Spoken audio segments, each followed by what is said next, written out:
Hi everyone, it's me Sisam. Welcome and welcome back to our new mini vlog. हजुरलाई फेरि पनि स्वागत छ मेरो अर्को एउटा नयाँ मिनी भ्लगमा। आज चाहिँ हामी कहीँ जाँदैछौँ। म बुढा अनि छोरी हामी रेडी भइसकेको छौँ। अब हामी चाहिँ जानुपर्ने हुन्छ हैन। अनि मेरो छोरीलाई चाहिँ रुगा लागिरहेको छ नि त। अनि बाबाले चाहिँ उसको सिपुस दिनु हुँदैछ। अनि मैले चाहिँ मेरो छोरीको कपाल कस्तो क्युट पारेर बाँधेको थिएँ हैन। अहिले बिगारेर यस्तो बनेछ आएको छ। बाबा छोरी चाहिँ हाई भन्दै हुनुहुन्छ हैन। अनि म चाहिँ बाई भन्दैछु किनभने अब हामी जानुपर्ने हुन्छ साथीहरु।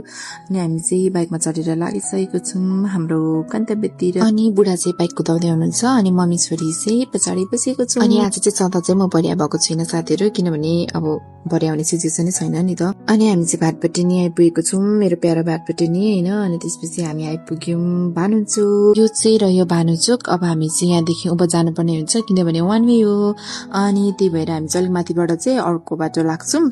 अनि यो रहेछ हाम्रो धरानको क्लक टावर। अनि त्यसपछि हामी आइपुग्यौँ सदन स्कुल। अनि सदर स्कुलबाट चाहिँ हामी यो सिधै बाटो जानुपर्ने हुन्छ। त्यसपछि हामी आइपुग्यौँ बगरकोट। यो चाहिँ रहेछ बगरकोट। अब हामी बगरकोटकै पुल पारीपट्टि चाहिँ हाम्रो मेन लोकेसन रहेको छ। अनि त्यसपछि रहेको छ यो चाहिँ सेउती पुल। अब यो पुल कटेर चाहिँ हाम्रो लोकेसनमा हामी आइपुगेको छौँ। अनि आजको डेकोरेसन देखेर पनि हजुरहरूले गेस गरि नै हाल्नुहुनेछ। अनि यो चाहिँ रहेको छ हाम्रो चर्च। अनि हाम्रो चर्चमा चाहिँ आज हाम्रो बहिनीको चाहिँ मङ्गनी कार्यक्रम रहेको छ। त्यही भएर आज हामी सबैजना उपस्थित हुँदैछौँ। कतिजना आइसक्नु भएछ। उहाँ चाहिँ हाम्रो दाई अनि उहाँको छोरी एकदमै क्युटी छिन्। अनि उहाँ हुनुहुन्छ हाम्रो भाउजूहरू आउँदै हुनुहुँदो रहेछ। अनि यता हुनुहुन्छ मेरो बुढा। अनि त्यसपछि हामी चाहिँ सबैजना मिलेर हामी चाहिँ भित्र गयौँ। कस्तो राम्रो डेकोरेसन रहेछ कि म त कस्तो हेरेकै भएको कस्तो राम्रो थियो। अझै भित्र म हजुरलाई देखाउने छु हैन। यस्तो राम्रो डेकोरेसन छ। अनि म चाहिँ मेरो छोरीलाई देखाउँदै थिएँ। ऊ चाहिँ 3 टुप्पे भइरहेको छ। अनि हेर्नु न भित्रको डेकोरेसन म त यस्तो हेरेकै भएको थिएँ। अनि खासमा यो मङ्गनी चाहिँ शुक्रबारको थियो तर म आज पोस्ट गर्दैछु किनभने मैले भोलिबारै गर्नु पाएको थिइनँ। अनि उहाँ हुनुहुन्छ हाम्रो क्युटी दिदी अनि उहाँको छोरी। अनि दिदीले चाहिँ मलाई भिडियोहरू गर्नु कस्तो राम्रो भइरहेछ भन्दै मलाई चाहिँ हौसला दिनुहुँदै थियो। अनि म पनि खुसी भएर मेरो छोरीसँग भिडियो गर्दैछु। अनि ऊ चाहिँ उहाँ दिदीको नानी हुने त। अनि ऊ चाहिँ नाच्दै रहेछ। अनि मैले भिडियो गरिदिँदै थिएँ। त्यसपछि हाम्रो मङ्गनी कार्यक्रम चाहिँ सुरु भइसकेको थियो। अनि हाम्रो कोयरले चाहिँ एकदमै मिठो भजन गाउनु हुँदै थियो। अनि यतिकैमा हाम्रो बेहुलाको पनि एन्ट्री हुन्छ। एकदमै ह्यान्डसम बेहुलाको इन्ट्री भइसकेपछि यता मेरो छोरी चाहिँ फोन हेर्दैछ। अनि हाम्रो सेवाहरू पनि सुरु भइसकेको थियो। अनि यसै बीचमा हाम्रो एकदमै राम्री ब्युटिफुल बहिनीको पनि इन्ट्री हुन्छ।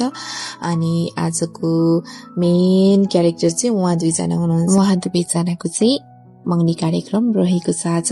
अनि एकदमै ब्युटिफुल इन्ट्री भइरहेछ हाम्रो ब्युटिफुल बहिनीको। अनि हाम्रो कार्यक्रम चाहिँ अघि बढी नै रहेको थियो। त्यसपछि समय आयो केटालाई चाहिँ केटीको बाबाले आफ्नो छोरीको हात दिने समय। अनि यो समयले चाहिँ मलाई साँच्चीकै इमोसनल बनाइरहेको थियो। मैले मेरो दिनहरूलाई सम्झिरहेको थिएँ। अनि साँच्ची नै हाम्रो बहिनी पनि इमोसनल भइरहनु भएको थियो। अनि म त झन् त्यो देखेर एकदम इमोसनल भइरहेको थिएँ। मलाई चाहिँ एकदमै धेरै मेरो डेडीको याद पनि आइरहेको थियो।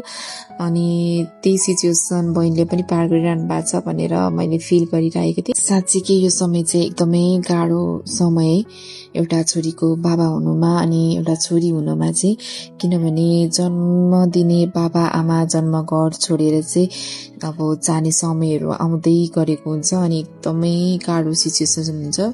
अनि यहाँनिर चाहिँ केटा पक्षको बाबा अनि केटी पक्षको बाबालाई चाहिँ बोल्न केही समय दिइरहनु भएको थियो। अनि त्यसपछि यता सिपनाको बाबा सिपना अनि म चाहिँ यहाँ बसिरहेको थियौँ।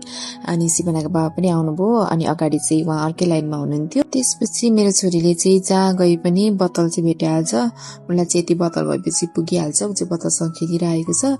अनि त्यसपछि हाम्रो अन्तिम समय आइसकेको थियो।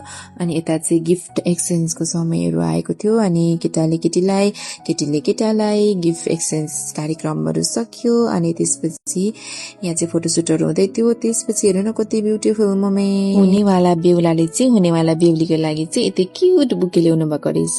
अनि उहाँले चाहिँ हाम्रो ब्युटिफुल बहिनीलाई दिइसक्नु भयो। त्यसपछि हाम्रो चाहिँ कार्यक्रम सकिसकेको थियो। अनि त्यसपछि हामी चाहिँ अब खाना खानु पर्ने हुन्छ साथीहरू होइन। अनि हामी चाहिँ खाना खान गयौँ। त्यसपछि बुढा चाहिँ नानी हेर्दै हुनुहुन्थ्यो। अनि मैले चाहिँ मेरो बुढा अनि मेरो लागि चाहिँ खाना ल्याएँ यति धेरै किनभने एकदमै भोक लागिरहेको थियो। अनि हामी दुवैजनाले खाना खायौँ। गयौँ अनि मैले चाहिँ नानीलाई पनि खुवाइदिएँ, पुलाउ मात्रै खुवाइदिएँ, अरू चाहिँ अलिक पिरो थियो त्यही भएर। अनि हामीले चाहिँ खाना खाइसकेर अब चाहिँ हामी जानुपर्ने हुन्छ घरतिर साथीहरू, अनि हामी चाहिँ सबैजनालाई बाई बाई भन्दै गयौँ। अब हजुरहरूलाई पनि बाई बाई, अर्को भिडियोमा भेटौँ। Thanks for watching, bye by.